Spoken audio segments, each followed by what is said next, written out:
What an effort from Afghanistan in front of so many of their adoring spectators in Dubai. It's pretty much a packed house there, but lots and lots of clusters of Afghanistan fans screaming and willing their team on to some sort of a total. We thought maybe they would squeeze their way to about 120. Guess what? They've done far better than that. 147 for 6 with this fabulous partnership from Gulbadin Naib and Muhammad Nabi. 35 of 25 Naib, 35 of 32 to Nabi. And it certainly has been a sterling effort from them. All we can say, and I'm sure my guests in the studio will agree, it's game on. Here we are on Cricbuzz Live. Joy Bhattacharjya, Michael Vaughan. I think we'd be happy to be proved wrong by a very spirited Afghanistan side, Michael. Yeah, that was high class. I mean, I don't think Pakistan did that much wrong. They got a bit raggy towards the end with no balls, a little bit raggy in the field. But I think sometimes you've got to give credit to a batting unit that started poorly, 4 quick wickets. End of the power play, they lost 4. You think that's it, game over. And then all of a sudden it was Muhammad Nabi that just played with so much skill, control, maturity. Gulbadin Nabi right at the end, creating that kind of explosion. It was a real clever innings because I really enjoy watching Muhammad Nabi, whether he's got the ball in hand, the bat in hand, because he's a smart player. You know, he plays the game very smartly. He's got the skill, he's got power, but he doesn't always need to use it. He doesn't always use the power because he doesn't have to. He just knew there that it looked to me that they were looking to get around 120, 125, just stay in the contest. And then you get those overs and you get those boundaries towards the end. And by just staying in the contest, they've got themselves to a score that if the dew comes in, I don't think it's going to be enough. But if the dew just stays away and it just stays away for an hour or so, I think this is going to be very competitive. The one thing about a team like Afghanistan, and once we've finished talking about what a wonderful story it is, their rise in world cricket, has been their depth, Joy. I mean, yes, you know, there's a Zazai who's explosive and up front, and he can come and go crazy. But on days when he doesn't go crazy, on days when Gurbaz goes, on days when any of the top order doesn't fire, including Mohammad Shahzad, they've got this backup. They've got this back. And I was just looking at it. If you think about it, there's still Rashid Khan still to bat. And he's a pretty useful hitter in the last 3-4 overs. So in whatever way they did it, they kept losing wickets, but they were never totally out of touch with the run rate.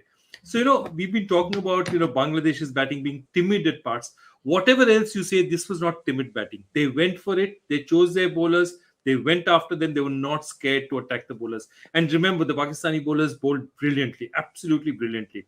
And they still reached where they did. Yeah, what you won't see on a batting card like this is a Lendl Simmons. I know we've been going on about it, but it's a lesson for what not to do in this format of the game.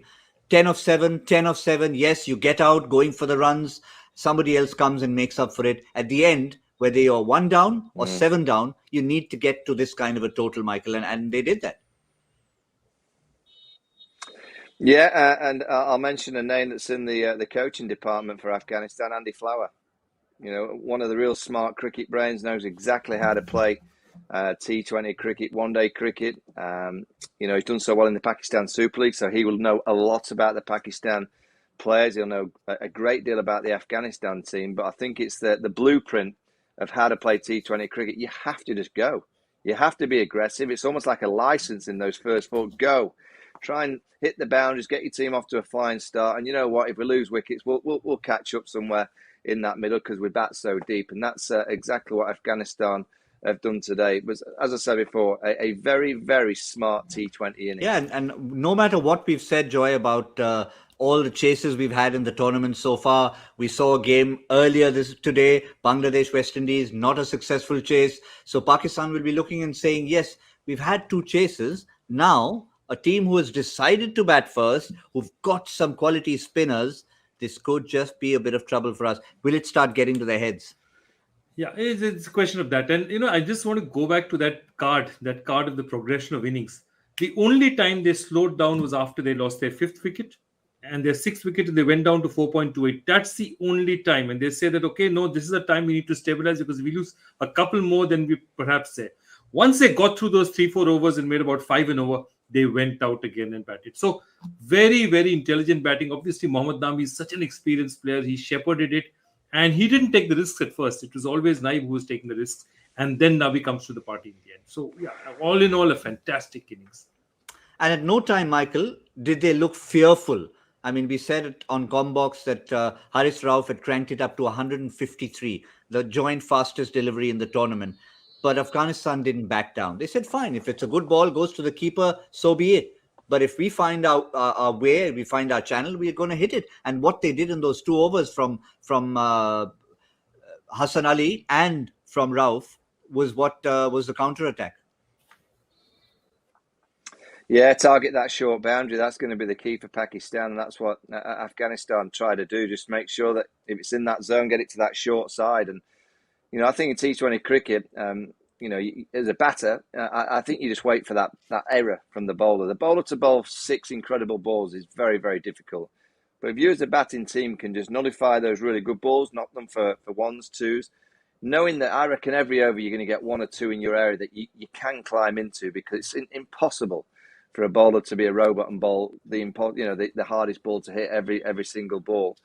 So that's what, particularly Nabi, just waited. There was Shane Watson on commentary described the brilliant shot over extra cover from Hassan Ali, where he just waited. It was in his zone. He just checked it straight over extra cover. It was brilliant batting. He just waited for the error from the bowler. And I think we talk a lot about errors in T20 cricket. I think the best batters in the world know that it's near on impossible for a bowler to bowl the perfect ball every single delivery, and they just wait. Someone like Aaron Finch, if he's facing an off spinner, he believes that inside 6 balls there'll be 2 at least, maybe 3, maybe 4 balls of that off spinning delivery that he can hit into the stands, and he'll just wait for them. That's what really quality T20 players do. They just believe that inside and over there's going to be balls that they can hit, and if it takes to the 4th and 5th ball, the 5th and 6th ball, they'll just wait and not panic. Quick one, I want to talk about Shaheen Shah Afridi. Quick one, Joy, before that on Nabi. Just his body language. I mean, it's one thing to know Gulbadin Naib. He likes to see himself as a muscle man. Give him half a chance, he'll be in front of the mirrors showing off his guns. And he does tend to muscle it. Nabi, he just strides to the crease as if nothing's happened. We've talked about people like MS Dhoni. But the team was in trouble. Team was in serious trouble. And he walked in there as if they were 150 for no loss.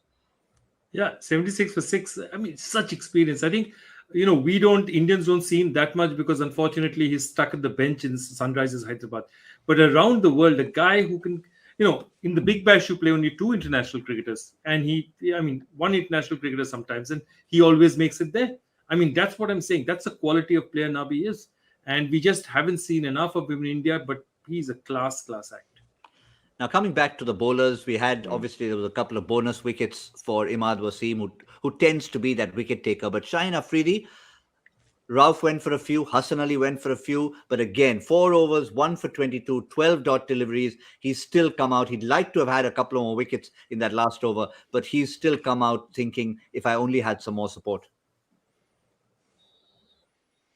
Yeah, I mean, he got good support from Shadab Khan. Look at Shadab Khan, 4 overs, 1 for 22, 15 dot balls from the leg spinner, which is, well, that's incredible. I think Afghanistan can look at that and think, well, if we can nullify 5 of those dot balls and try and work them for singles, 2s, that's what skillful batting units can do. But Shaheen Afridi is the tone setter. He wasn't quite at his first over best, as we've seen in the past, but he's still, it's his energy and his aggression.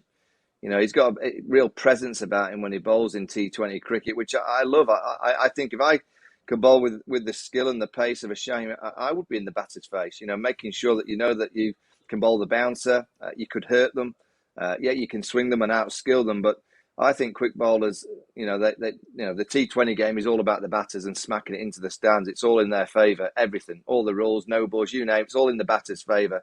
So if you've got that element of pace, which both those two have in Rauf and Shaheen Afridi, I think I'd be quite aggressive at the batters, making sure that they know that I could hurt them. Let's just wrap this up with a little look at what Afghanistan could possibly do. We don't know about the due. We've been told by our colleague Harsha Bhogle, whenever he's been out on the field, is that due can surprise you. It's not going to come down and warn you. It could just come in the 8th over, and once it comes, it soaks the place out. So, Joy, do you reckon it makes sense now? Mujib is opening the bowling.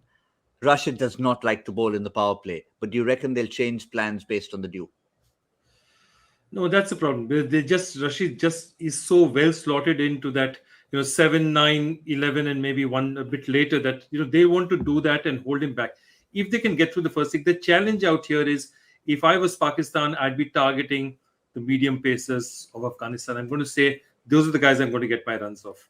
And if they don't stop that, if they can stop their fast bowlers, their medium fast bowlers from hemorrhaging, I think they have a very good chance, because they're not going to take their chances against Mujib.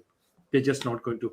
And if Mujib and Rashid can keep it close, that means you've got to go at 10 and over with the rest of the guys.